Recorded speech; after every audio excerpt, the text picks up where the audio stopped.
What is going on, Multiversers? Welcome back to the channel. Welcome to another edition of Tony Tweeted What? If you haven't seen it before, this is the Multiversus news roundup.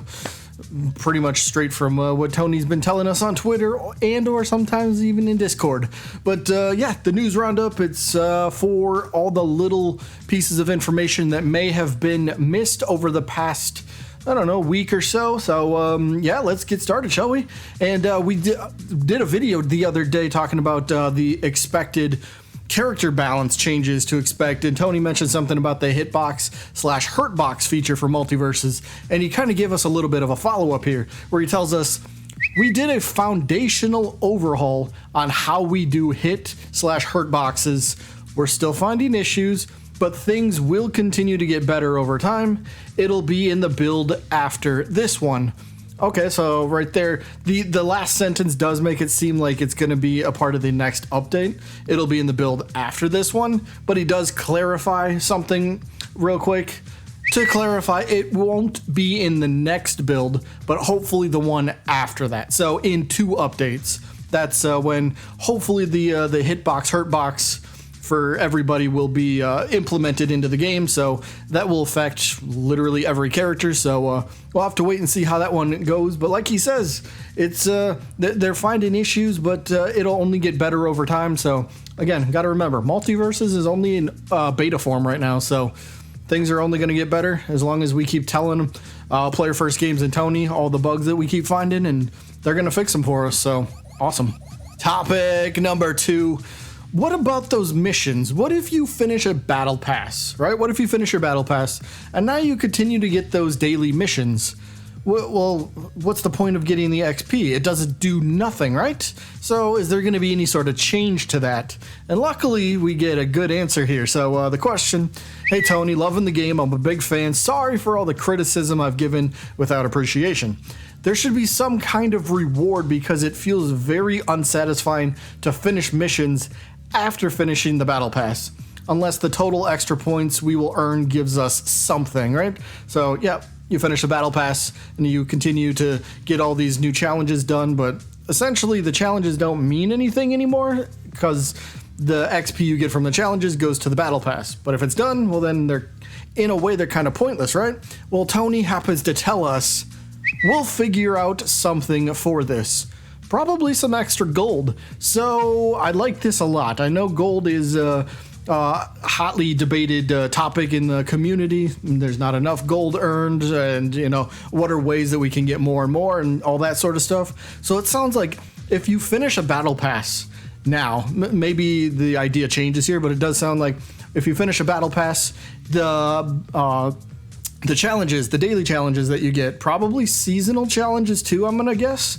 If you complete those after the battle pass, sounds like you'll end up getting gold instead, so you at least get some type of reward, which, hey, sign me up for that. You can always do with more gold, right? Always need to be buying. Look, even if you're not going to use like perks for every single character, I mean, more gold just to at least buy the perk, just on the off chance that some point down the line you want to mess around with certain perks for certain characters that you never thought of using. So heck, just more gold in general is always a good thing. So this looks like to be a fix or an improvement of some kind. I don't know. I'm happy with this. Topic number 3. It's about the roadmap. We made a video about this a few days ago, but we got a little bit more clarification on something from the matter here. So Tony tells us that to clarify about the roadmap, the ranked, the classic arcade, and characters are coming sometime during season 1. Now, a lot of people, when they put up the, I'll put it up here for you guys, where they put this up and they're like, hey, more characters, Rick and Morty, plus more of them, the arcade mode, banners, ranked mode. There were quite a bit of people that thought that everything was going to drop day 1 for season 1. But no, I like this a lot better. That it's a great way to spread things out, and that this way we always have something to look forward to. So like say day 1 of season 1, we get Morty. say maybe even the same day we get ranked mode to come into the game, or like a week after Morty releases, we get ranked mode. Maybe a week or two after that, then classic arcade mode drops. So it's like there's a constant flow of new content that's always coming into the game, which would be fantastic. I think that's a phenomenal way to approach this, instead of just going, here's all your presents at once. All right, now you just got to sit here and wait forever till the next season. No, I like this approach, so hopefully this works for him. I think it will, but it's good that we got this clarified. Not everything's dropping all at once. It will be spread out throughout the season. Topic number 4. This one is, well, about next season. The Battle Pass specifically. All right, so we know that currently we're in the preseason, and the preseason Battle Pass only has 15 total tiers. Well, Tony has told us that the Battle Pass will be longer in Season 1. So the question becomes, all right, so if it's a longer Battle Pass than the preseason, what's the cost going to be? So, Tony, quick question about the Season 1 Battle Pass. Will it be the same price as the preseason pass? I'm about to buy some Gleamium, and I am trying to calculate the cost of stuff so I know what I can buy. Can't wait to get the Arya skin. Cool. People are already saving up that Gleamium. They're like, hey, I want the Battle Pass. Doesn't matter what's in it. I want it, so I just need to know the price. And Tony says that he thinks it's going to cost 950 Gleamium, but it has 50 tiers. So that's pretty good. It'll be interesting to see if, because during the preseason Battle Pass, the free version, the free tiers, every single tier had some sort of reward. I wonder if they'll do that for Season 1, or if they'll have it a little bit more like the closed alpha, where it was every few tiers. Like there was a blank space here and there throughout the free tier. I'm wondering if they'll do that, or if maybe the free tiers get something for every tier. We'll have to wait and see, but it looks to be costing 950 Gleamium and at least 50 tiers. So yeah, and plus the season lengthwise will be a lot longer than what was the preseason? That roughly a month, 3 weeks, 4 weeks, something like that. Either way, Season 1 will last a lot longer, obviously, than preseason, but save up that Gleamium now. Topic number 5. We're still talking about Gleamium, but now we're focusing a little bit more on what it can purchase.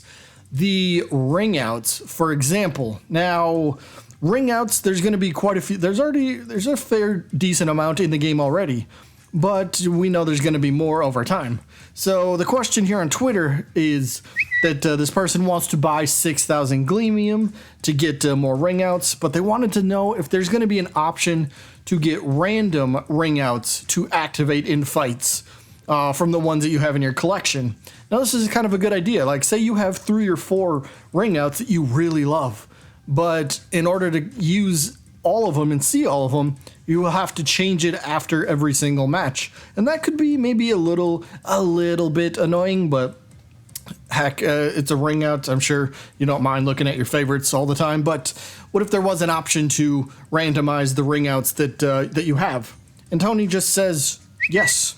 So that is going to be an option that they will put into the game at some point. So I like that. So again, if you have a few different favorites that you like, this looks to be some type of feature coming in. Not really a feature, but some type of option to the game that you can just randomize them, which is always cool.